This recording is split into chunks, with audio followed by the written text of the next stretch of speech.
Halo apa kabar semuanya, saya Putra Reza dan langsung aja ini dia review handphone penutup buat tahun 2021 Huawei Nova 9. Asli, saya tuh pengen banget bilang handphone itu bagus. Cuma ternyata masih ada tapinya. Ya, jadi sedikit update buat yang mungkin belum tahu, Huawei Indonesia belum lama ini udah ngerilis handphone terbaru mereka, yaitu ini dia, Huawei Nova 9. Positioningnya bisa dibilang ini adalah handphone upper mid range dengan harga pre-order saat itu yaitu Rp7.599.000 yang sudah termasuk ada bundling sama Huawei Watch dan juga Huawei Nova 9 case ya, yang harganya itu ditulis 1,8 juta yang menurut saya sebenarnya adalah penawaran yang kelihatan menarik. Impresi pertama, saat pertama kali unboxing sekitar seminggu yang lalu, Nova 9 ini tuh berasa tipis banget di tangan. Sampai hari ini pun saya setiap pakai rasanya masih wah karena ya emang tipis banget dan menurut selera pribadi sebenarnya tuh enak dipegang. Untuk desain back covernya sendiri, Huawei menggunakan finishing matte dengan warna starry blue seperti yang saya pakai sekarang, kelihatan cantik dan elegan. Tambah lagi, di sini kan ada layar melengkung di bagian depan yang meskipun nggak sedikit orang yang prefer layar biasa aja yang rata, tapi menurut saya perpaduan ini bikin Huawei Nova 9 tampak menarik banget. Lalu, untuk ukurannya, bisa dibilang sebenarnya Huawei Nova 9 cukup besar lah. Tingginya setara handphone gede kayak Samsung Galaxy Z Fold 3 atau Oppo Find X3 Pro, dan kalau dibandingkan sama kayak iPhone 12 Pro, maka selisihnya tuh sebenarnya kelihatan lumayan. Cuma, karena tadi itu dia, handphone tipis jadinya nggak kerasa terlalu besar. Tombol-tombol ada di posisi yang menurut saya enak seperti power sama volume itu di sisi kanan, sedangkan fingerprint sensor ada di bagian layar. Respon dan akurasinya oke, jadi kalau buat saya sebenarnya nggak ada masalah sama sekali dalam pemakaian. Sekarang kita lanjut ke bagian layarnya. Selain hadir dengan desain yang melengkung tadi, Huawei juga melengkapi dengan spesifikasi yang oke punya buat handphone barunya. Ukurannya 6,57 inci Full HD Plus dengan panel OLED. Refresh rate-nya ada di 120Hz, kekinian banget dengan touch sampling 300Hz, serta nggak ketinggalan ada P3 Color Game Mode untuk warna yang lebih kaya. Kalau menurut keterangan di website Huawei, handphone ini sebenarnya juga udah mendukung HDR10. Cuma ya ini nih salah satu tapi yang saya sebutkan di depan tadi. Ntar deh, di belakang saya lanjut lagi pembahasan soal ini. Untuk kualitas visualnya sendiri, ini sebenarnya udah bagus banget. Gambarnya kelihatan tajam, warnanya cerah, yang sebenarnya cukup banget untuk menjadikan Huawei Nova 9 sebagai perangkat yang bisa diandelin untuk multimedia. Baik untuk mereka yang mungkin cuma suka lihat foto-foto bagus, dipakai buat nonton atau main game. Overall, ini adalah layar yang berkualitas meskipun menurut saya masih kurang maksimal. Habis itu, untuk performa dari handphonenya, Huawei Nova 9 dilengkapi sama chipset Snapdragon 778G 5G yang saat ini sebenarnya udah cukup umum ditemui di handphone kelas mid-range. RAM-nya 8GB serta penyimpanan 256GB. Di pemakaian sehari-hari, Nova 9 udah bisa ditebak pastinya lancar dan enak. Scrolling-scrollingnya mulus, multitaskingnya juga nggak ada masalah, main game pun juga oke. Pokoknya, untuk ekspektasi dari sebuah handphone dengan Snapdragon 778G, semuanya terpenuhi di sini. Kemudian, kalau kita ngomongin baterai, kapasitas yang dibawa emang nggak terlalu besar, cuma 4300 mAh dengan charging 66 watt yang cepat. Tapi, meskipun kapasitasnya kelihatan nggak super gede, dari pemakaian saya handphone ini ternyata bisa loh dipakai seharian, misalnya untuk sosmed, nonton YouTube, atau film. Sedangkan kalau buat user yang mungkin pakai handphone nggak terlalu banyak aktivitas yang intensif kayak misalnya main game atau rekam video yang terus-terusan, ya totalnya sebenarnya bisa sampai 1,5 hari. Baru deh, sekarang kita masuk ke bagian yang selalu penting dan menarik buat dibahas ketika kita lagi ngebahas produk dari Huawei, yaitu softwarenya. Untuk Huawei Nova 9, di sini dia sudah menggunakan HarmonyOS yang merupakan buatan dari Huawei.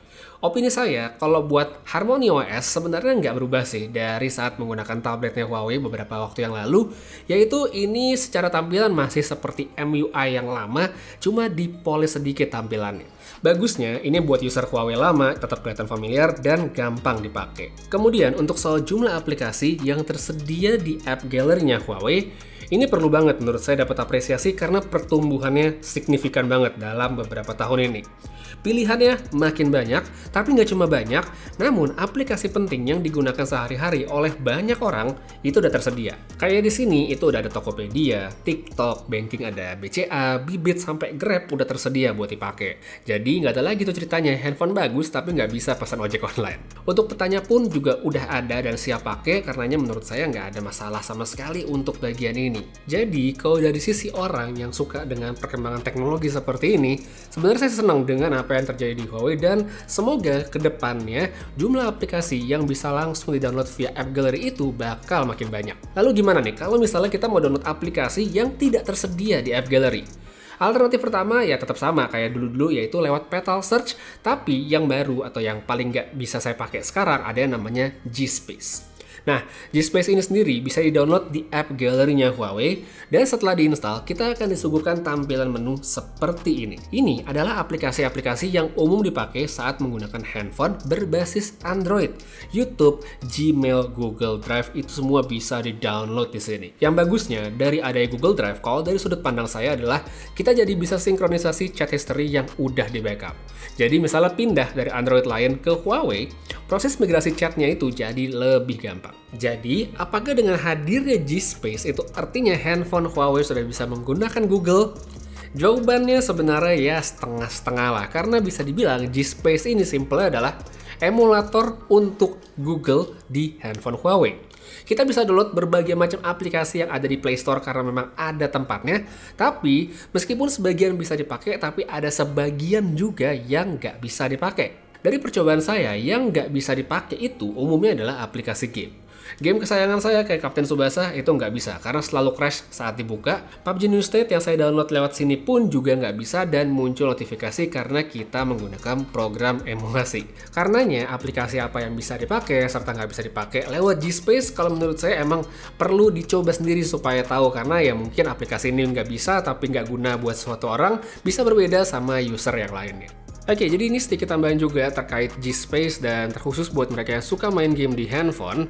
Jadi kan kalau G-Space tadi ini adalah suatu program yang bisa dibilang kayak emulatornya Google di handphone ini. Jadi kita memang bisa menginstal aplikasi-aplikasi yang ada di Play Store, cuma nggak semua bisa dipakai. Nah, untuk gaming ini sedikit catatan aja bahwa saya tidak menyarankan untuk ngedownload game-game yang mungkin tidak tersedia di App Gallery lewat G-Space. Jadi kalau misalnya kamu pengen download game yang nggak ada di App Gallery, mendingan lewat APK Pure dan segala macamnya, karena kalau kamu downloadnya via G-Space terus misalnya developernya tidak bisa maklumi dan segala macamnya, dalam tanda kutip tidak bisa maklumi ya, bisa-bisa kamu mendapatkan efek negatif seperti akunnya di ban karena dikira kamu pakai program cheat dan segala macamnya. Seperti contoh di sini saya ada akun PUBG yang saya lupa banget login di sini di handphone ini pakai aplikasi yang di-download dari G-Space dan akhirnya kena ban. Bannya pun nggak main-main, nggak cuma 1-2 hari, tapi bannya sampai 2031 ya. Jadi benar-benar udah nggak bisa diapa-apain lagi. Jadi itu dia sedikit catatan dari saya tentang G-Space dan aplikasi game. Jadi kalau misalnya mau download game, jangan lewat G-Space. Selain soal nggak bisa semua aplikasi yang bisa dipakai, hal lain yang kurang dari G-Space ini kalau buat saya adalah iklannya. Tiap kita buka aplikasi yang di-download via G-Space dan ditandai dengan icon beda seperti yang bisa dilihat sekarang, kita akan selalu ketemu dengan iklan. Pendek sih emang, cuma 5 detik kan, cuma kalau tiap buka aplikasi muncul ya, males juga sebenarnya. Untuk ngilangin ada caranya sih, dan nggak lain dan nggak bukan dengan bayar. Ada yang sistemnya subscription, ada yang beli putus alias sekali bayar, dan tentunya ini adalah yang paling mahal. Jadi kalau mau pemakaian yang mulus banget tanpa iklan, kalau menurut saya kudu bayar begini supaya lebih enak. Kemudian sedikit kembali ke bahasan soal layar yang sempat saya singgung di depan, ini sebenarnya terkait kemampuannya saat menayangkan film lewat aplikasi streaming.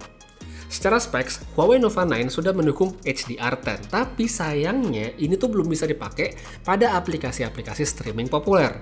Contoh pertama, untuk Netflix.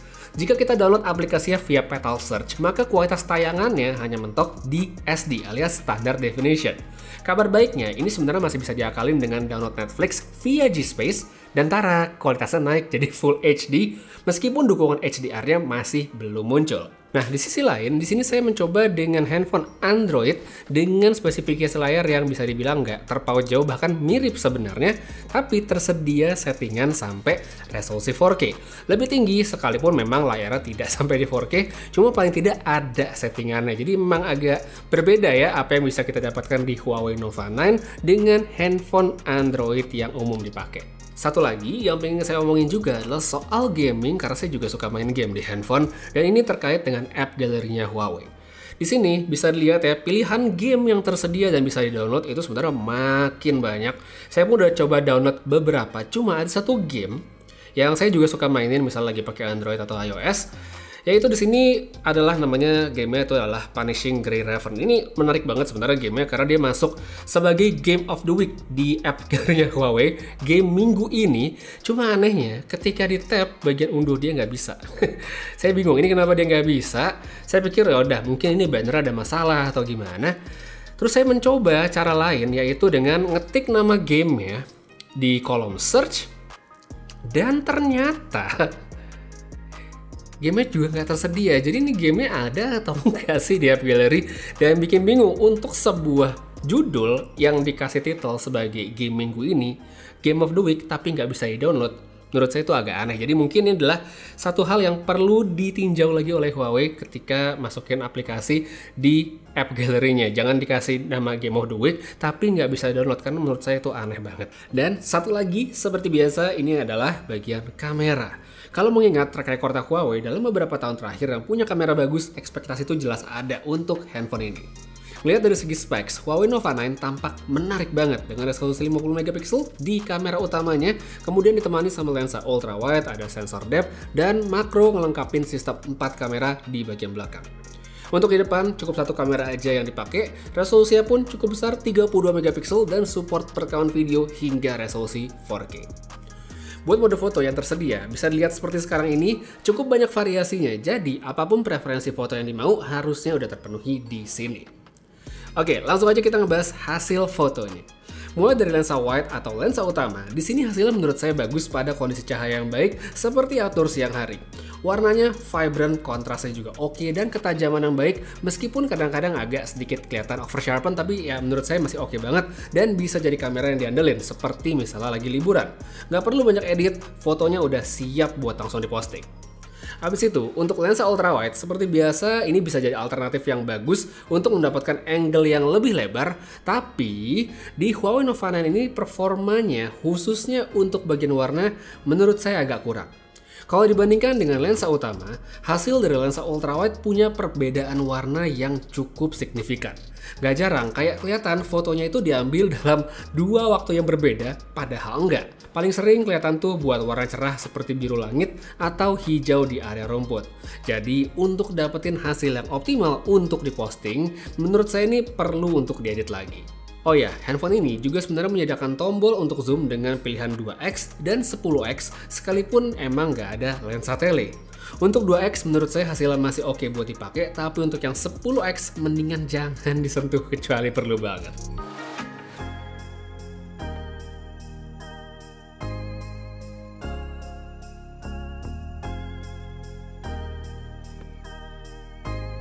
Lanjut, untuk kondisi low light sama malam, di lensa utamanya Huawei Nova 9 menurut saya masih bisa banget untuk dapetin foto yang bagus tanpa perlu menggunakan night mode.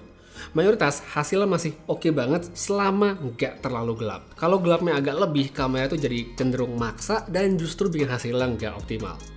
Night mode yang ada di handphone ini bisa ngebantu dalam kondisi tertentu, meskipun nggak jarang saya ngeliat hasilnya tuh kalah bagus sama yang auto aja. Oh ya, saya juga kadang suka bingung sih sama timernya night mode ini yang nggak jarang sampai belasan detik, hingga saya tuh seringan di stop aja secara manual dan nggak nunggu sampai 0.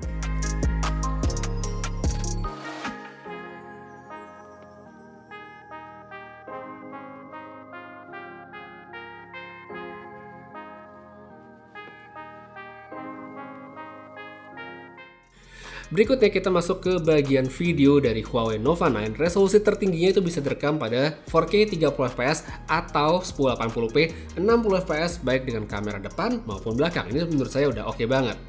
Cukup berbeda dengan handphone Android kebanyakan, Huawei tidak memberikan setting atau tombol untuk mengaktifkan stabilisasi. Nggak ada OIS atau AIS, Huawei menggunakan AIS atau AI Image Stabilization yang sesuai namanya berbasiskan pada Artificial Intelligence. Pada kondisi cahaya yang bagus, hasil videonya udah tergolong oke. Stabilisasinya juga bekerja dengan baik selama gerakannya itu nggak terlalu intens.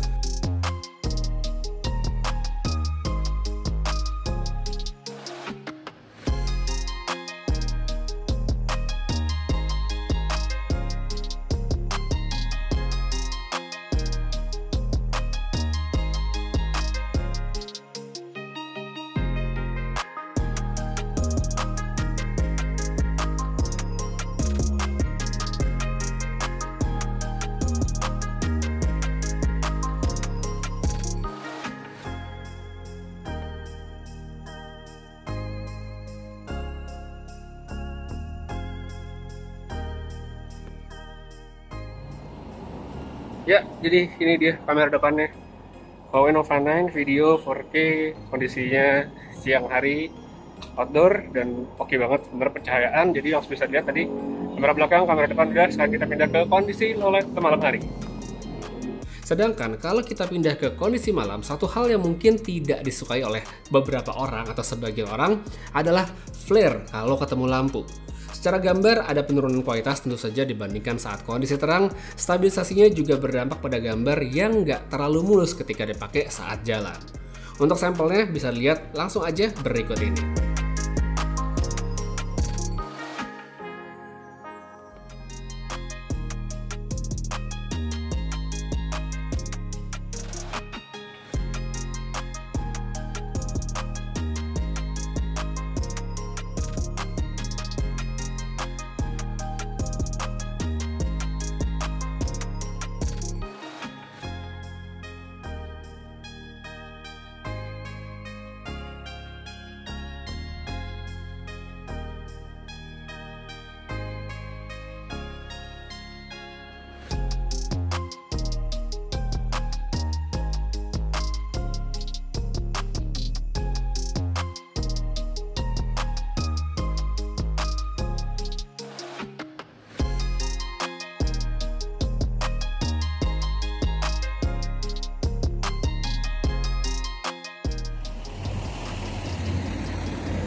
Oke, jadi ini dia kamera depannya dari Huawei Nova 9 untuk kondisi malam hari outdoor dengan cahaya yang tergolong oke. Sambil jalan bisa lihat stabilisasi audio, bisa didengar, kualitas gambar juga bisa langsung lihat tadi kamera depan sama belakang. Oke atau enggaknya? Tulis saja pendapat kamu pada kolom komentar di bawah. Sekarang kita masuk ke bagian kesimpulan. Apakah dengan harga 7599 buat retail yang membuat Huawei Nova 9 bisa bersaing sama kompetitor Android di rentang harga yang mirip?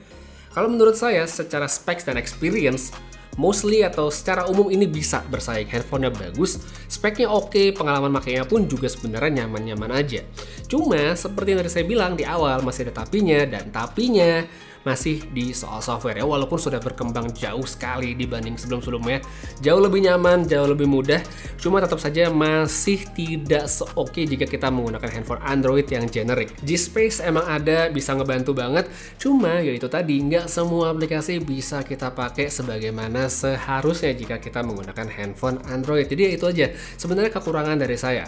Oleh karena itu, kalau di saat yang bersamaan kita sebagai user masih pingin melihat alternatif kompetitor Android lain yang bisa dikatakan dalam tanda kutip ya lebih mainstream dibandingkan Huawei, menurut saya sih oke-oke aja, karena memang cara yang diterapkan di handphone ini sekalipun makin nyaman, pilihan makin banyak, tapi ya semacam G-Space, Petal Search, APK Pure atau yang lainnya itu belum tentu nyaman untuk semua orang. Jadi enak atau enggaknya, cocok atau enggaknya itu kembali pada diri masing-masing, karena cuma kita doang yang tahu, bukan orang yang tahu. Oleh karenanya kalau kamu pengen beli ya worth it banget, pengen lihat yang lain juga nggak masalah. Tapi balik lagi, buat yang pengen tahu lebih detail atau mau beli handphone yang langsung, seperti biasa linknya ada pada kolom deskripsi di bawah. Untuk sekarang kayak segitu aja review saya yang singkat tentang Huawei Nova 9. Terima kasih banyak udah nonton sampai habis. Putra Reza pamit. Sampai ketemu lagi di video berikutnya. Jaga kesehatan selalu dan seperti biasa, have a nice day.